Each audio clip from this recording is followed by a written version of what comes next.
time for action, motherfuckers. Yeah. The best thing that I've ever done in my whole life.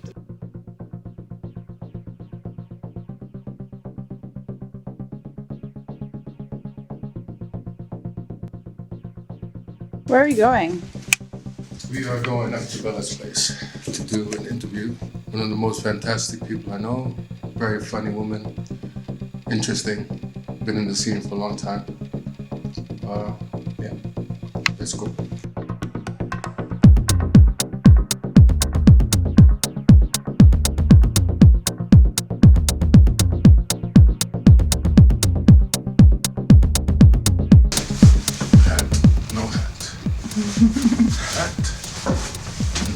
I like it with the hat, although you have a massive shadow on your face. Hat? That's terrible. No fucking shadow on my face. We can fix that in the apartment.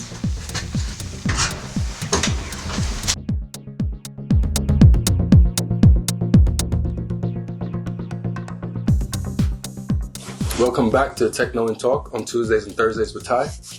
Today we have one of my most favorite people in the world here with me. I'll let her introduce herself.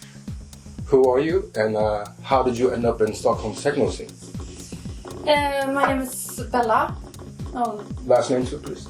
Isabel Strid. My full name. your government name, as we say it. Yeah.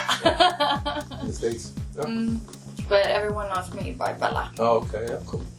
And techno scene, how'd you end up here in the God. Yeah, so I was in a couple of different homes when I was younger. And when I got out, all my friends started to go into raves and stuff. Homes for? For like juvie sort of thing. Were you getting in fights or? No, I wasn't. Stealing stuff? No. What were you doing there? Having too much sex? Yeah. Are you serious? Yeah. They put you in a home for having too much sex? But I was like younger than 18, so yeah. Okay, well, continue. That's also something that I want to work with. Okay, yeah. Like, to research on, because I think it's wrong. Yeah. You don't really need to commit crimes to get locked up as a kid.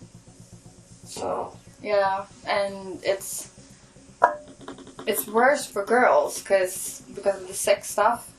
Because if you have a lot of sex as a girl, they ask if something's wrong with you. Okay. So I think that's scary. It's very scary. Yeah. But nowadays I think it's gotten a bit better.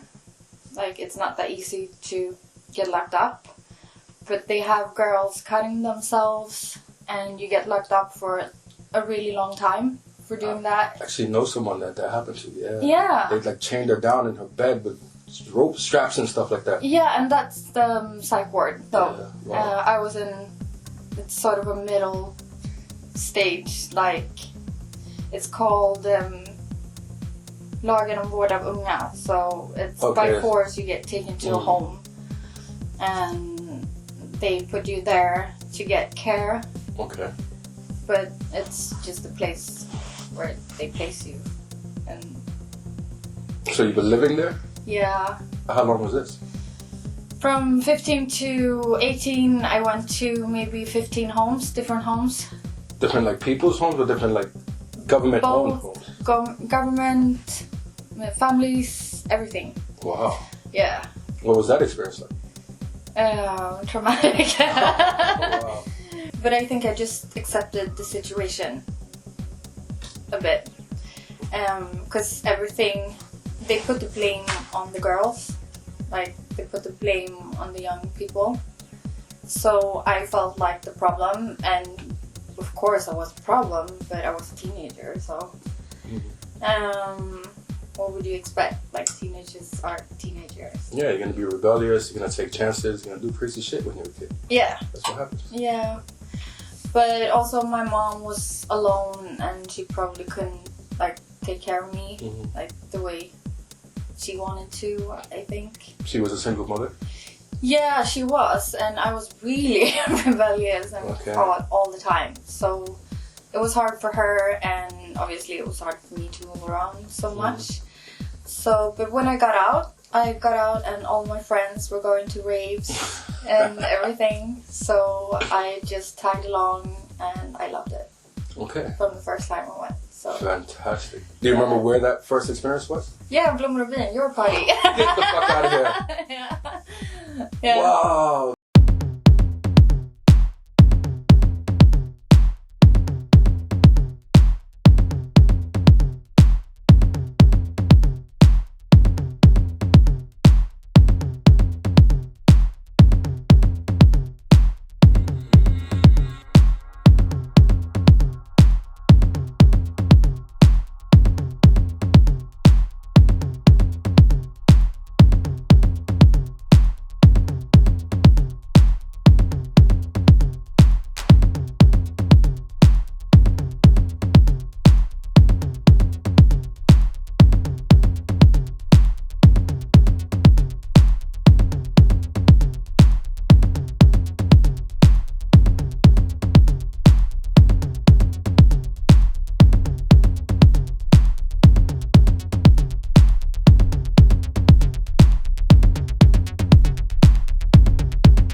So your first trip out was to Blommor O. Yeah. Fantastic. And I think it was on my 18th birthday, actually. Wow. I did not know this. Yeah. Fantastic. And I think the night we went to Trans-Utopia, if you know those parties. No. More psytrance. Yeah. Yeah, because you're more of a trance person than you are. Yeah. Yeah, you'll come over to the light side, so no worry. I think I've been to both sides, actually. I had a period of time when I didn't listen to psytrance. I couldn't take it. After Boom. Okay, yeah. 1 year. 7 days or 10 days of Yeah, I was like, it just sounds like a chainsaw. Yeah. You think it sounds like that? Yeah, I agree. Yeah? Like, I have this thing where it's like, I was, let's say, I had taken some vitamins. I had taken some vitamins one day. And I was at a party. up in a house in the north of Sweden. So I go outside and I'm taking a piss, and I'm hearing this trance music in the background, and a very clear image popped in my mind of two, you know, like garden gnomes, like elves, like one on each side with a saw, and they go on one, they put it back and forth. So I swear to you, every time that I think of that music or even hear that music now, that's the first thing that pops into my mind is these two fucking gnomes. So I completely understand what you mean. Yeah. Definitely. Sorry, I didn't mean to interrupt. All right, so you leave the home, and where did you live then when you came from there? Södermalm. Oh, nice. I was at a home called Giovanni's. So you moved to another home? Yeah, but it was utslussning. I don't know the English word. Like a halfway house, basically. Yeah. But they had personal. They had staff living there, but not during the nights. Yeah. And then the girls there let me out for being out all night. So I didn't get to stay there. So I moved to Tyresö to a family that I used to live with. And all this time I went to raves, mostly psytrance parties. Was that why they ratted on you? That's where you were at? Yeah, because they hated my music. Always playing so fucking loud. Yeah, and there was this one girl, she probably had some trauma related to that kind of music, and they probably asked me to turn down the volume, and I was like, no, you should be able to listen to this, and I should be able to live my life. I was probably really obnoxious, so they hated me. Okay. That's why they snitched on you. Yeah, I think so. Alright, so what year was this, you think? 2004. 2004? Yeah. Or three, I'm going to 4. Okay. Alright, so then you go to trance parties, you dancing, you're having a good time, and like I know that you're like you have a relatively good education, right? Yeah. Okay. I have a law degree. You have a law degree? Yeah. Okay, and what do you mean law degree? In Sweden, you say... can you say jurist in English? Is that a word? Well, if you're in a jury, that means you're like helping to decide the verdict when someone goes to like on trial. Okay. Because I work at court. Okay. Today, and it's really difficult to explain because you do this after your studies. It's kind of like the doctors, they have the studies and then they work for 2 years. You know, the ETST, whatever. Like a practice type of thing? Internship? No, because you get paid. A paid internship? So they call it like a junior judge. Like an apprentice, almost. Yeah, I don't know, really. We'll figure it out. We'll add the text down here somewhere. And it is somewhere. Alright, yep, so... so now I actually work with cases that...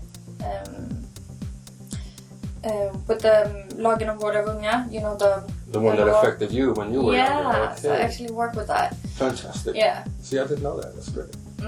You didn't know? No. But what motivated you? What do you think got you from that? I mean, a lot of people, you know, they dance, they have a good time, and they kind of get caught up in that scene, especially if they don't have like a good background, if they have anybody behind them. Where do you think you got that motivation from to kind of pull yourself together? I was on social welfare for a really long time, and then when I got to the place on Södermalm, when I got my own apartment from the home. So it was like a home, but they had a locale where the staff was. So I was in my own apartment, and I really cared about that so much, so I needed to get my shit together. And then I just realized that I need to study, because I always had like a working brain, so... and I always wanted to become a lawyer. So I... Study law. I studied law. Yeah. Gotta study something. I like law. Might as well study law. Yeah, and it took a really long time for me to get like a bit more mature. So I've always been really immature. I think you saw me like a couple of years ago, being over 30, having pink hair, and Is that immature to have pink hair? Yeah, I think it is. If you're over 30. There's a lot of grandmas that have that though. Yeah. But I think maybe they've been really stuck up for the whole lives and then they get to... A chance to live. Yeah. Yeah, kind of like me.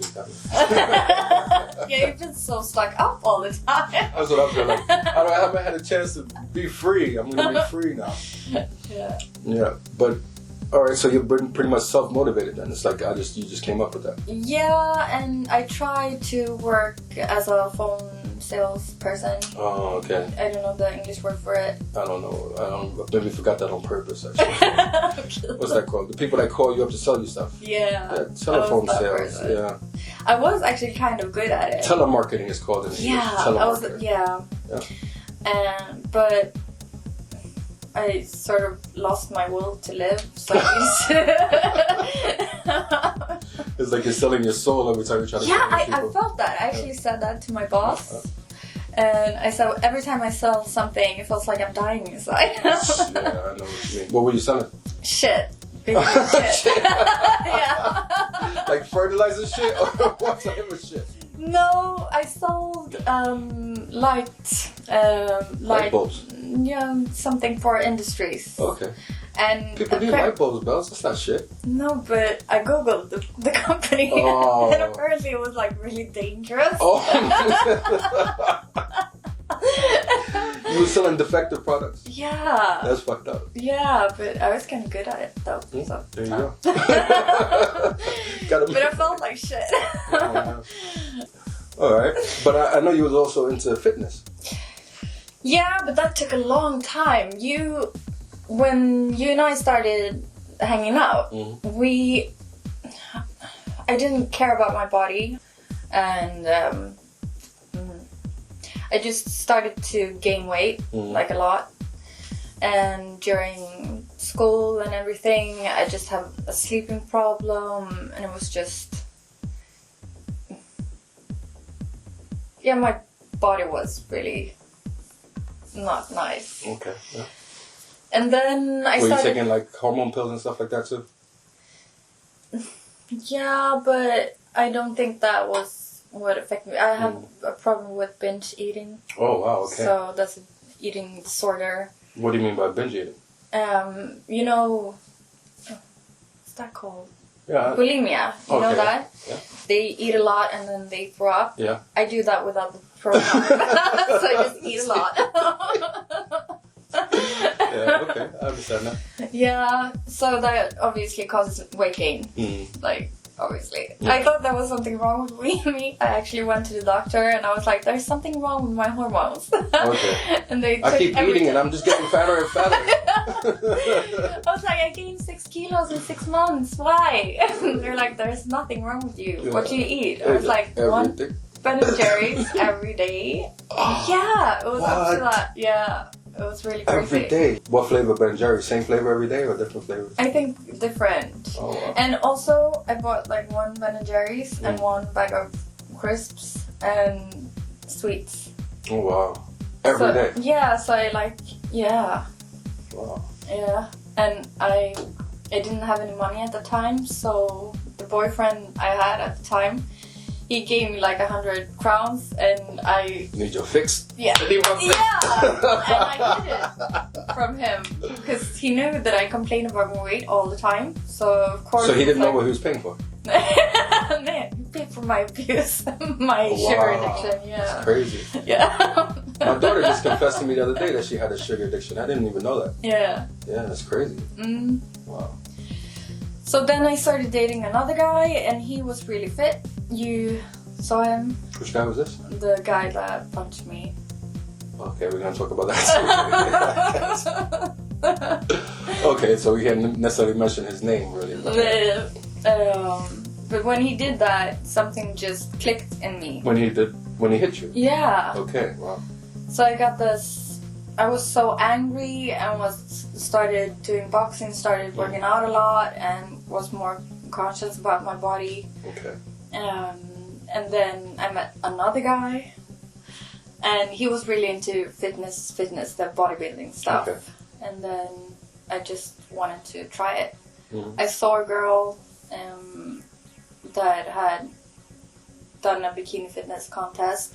I was like, maybe if I'm better than her, I can maybe try it out. Okay.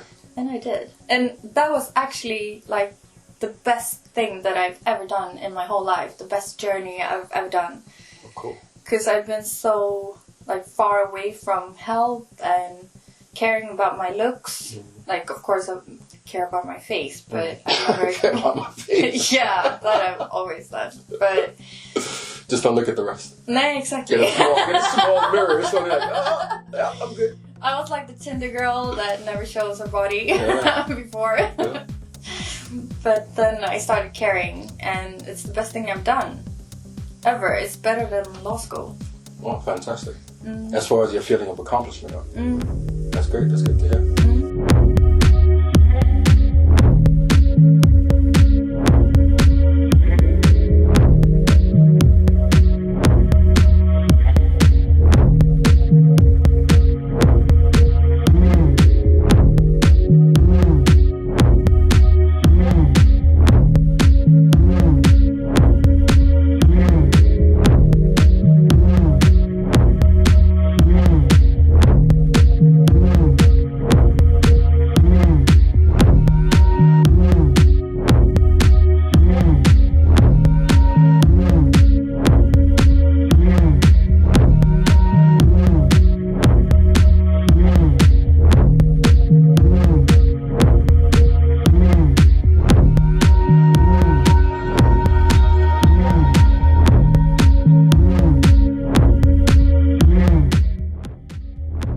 One of the things I wanted to talk to you about specifically was your opinions on breast and lip augmentations, if you don't mind. Yeah. Because I think that in the party scene, a lot of people, you know, they do things like that. People want to get their breasts bigger, they want to get their breasts reduced or whatever.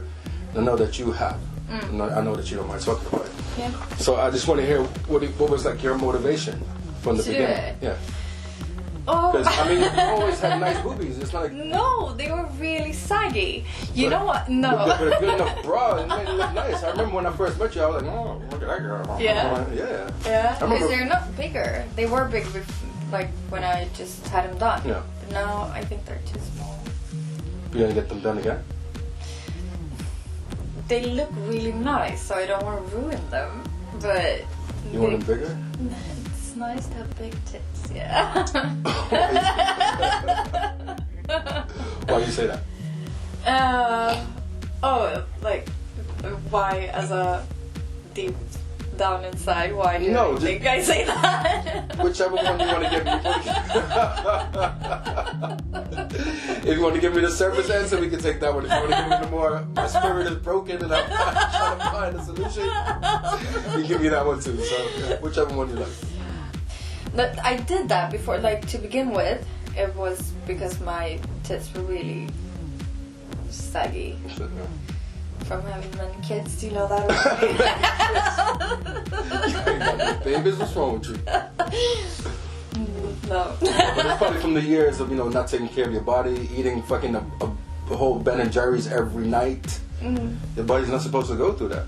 Nah, but you know what? When I was 14, a girl at the schoolyard, you see that? Yeah, schoolyard. Yeah?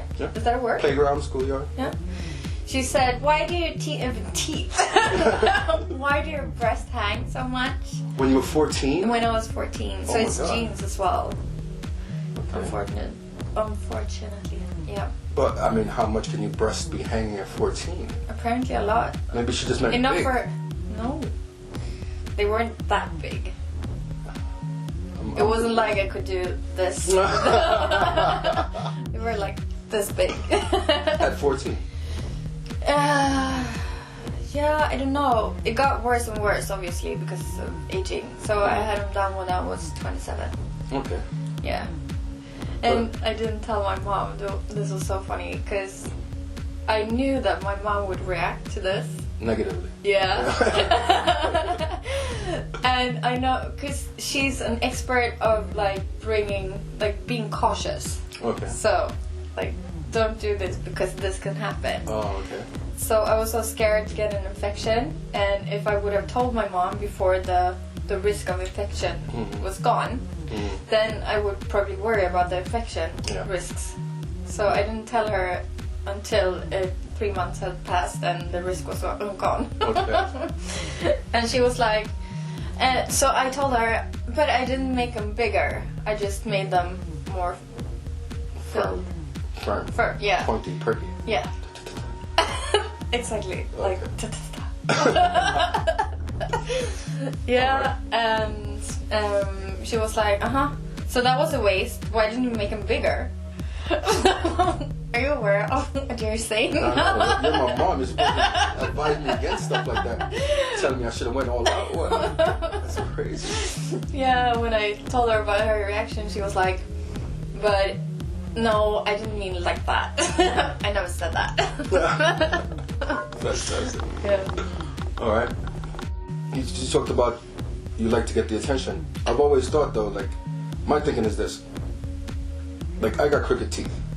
I wish I could, like, fix these. When I was younger, it's like, I felt really uncomfortable. Laughing and smiling and, you know, hanging with kids and stuff like that. Kids would make fun of me, you know what I mean? Call me Bugs Bunny, you know what I mean? Things like that. You know, so I had to deal with that. But, you know, as I got older, I learned to be more comfortable with myself in general. So sometimes it bothers me. I look on pictures, but I'm like, fuck it, that's just who I am. You know what I mean? I always thought about getting my teeth fixed. Yeah. But to me, like, getting your teeth fixed or something universal. It's kind of, it works on guys and girls. In job situations, it's kind of like it's for everything. You like look nicer. You don't look more sexy. No. To me, getting breast implants, to me, breasts are a sexual thing. Besides when you're breastfeeding. You know what I mean? It's like the more people get attracted to you. Oh, look at her tits. Look at her ass. You know what I mean?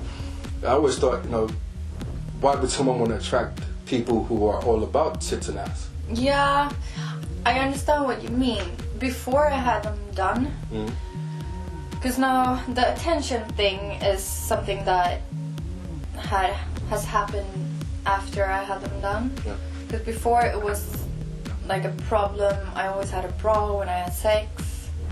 I was really insecure about that, and I also had a friend, shout out Lolo. No, sorry, I'm gonna phrase that. Shout out no names. Luisa. Oh, you're gonna do the whole name. Yeah. She doesn't want to be called Lolo, so you she's cut grown that now. out. Yeah, so right, shout out Luisa. The girl with the perfect breasts. Yeah, so she always went like jiggling them. You know her.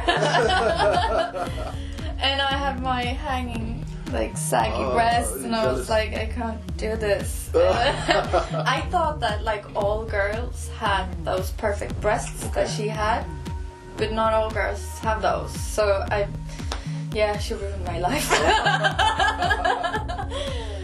No, but after I had them done and I was comfortable and I could do all these things that I wasn't able to before. But I was like, why didn't I make them bigger? Okay. And also they were bigger the first year after the surgery, so you get used to it. But then it's like an attention thing more. It's nice to... And also I like to take pictures of myself, I think. And it looks better. We're going to show some of those too. Buy them. www.bellastits.com. I really wanted to talk to you about that because, like, I've seen like the change. I think from the way the scene was before. I mean, when I first came in, there was a lot of girls wearing dreadlocks and you know, not shaving their legs or anywhere else. And, you know what I mean? And wearing loose-fitting clothes like they're on vacation in India and Thailand. But as the years came along, and as I think more people started discovering the scene, people that were used to going out downtown and stuff like that, and they came with their attitude, their downtown attitude. And the guys, of course, in the scene started chasing after those types of girls. I saw how the transition in the women in the techno scene changed, where it's be like, you know, all of a sudden everyone's combing out their dreadlocks and people are getting implants, you know what I mean? Change their clothing style changes. I think I saw, I'm not sure if that's exactly why, but it happened around the same time. Like new people started coming in, and then this attitude towards, I don't know how to explain it exactly, but this attitude towards being more I guess you could say more superficial or more like caring about your outside a bit more. Yeah. I saw how that changed. I would say maybe in like 2005, 6, 7. Yeah, but I think that's when I started to change in my mind, actually. So maybe you're onto something. Because before it was like, yeah, peace, love, and understanding, include. Exactly. And you're supposed to look to the insides. Exactly. And then you sort of realize that people's insides aren't that nice anyway, so you can just care about the looks. Hide behind something. Yeah. No, but I saw that. I experienced that in myself, yeah. Around that time.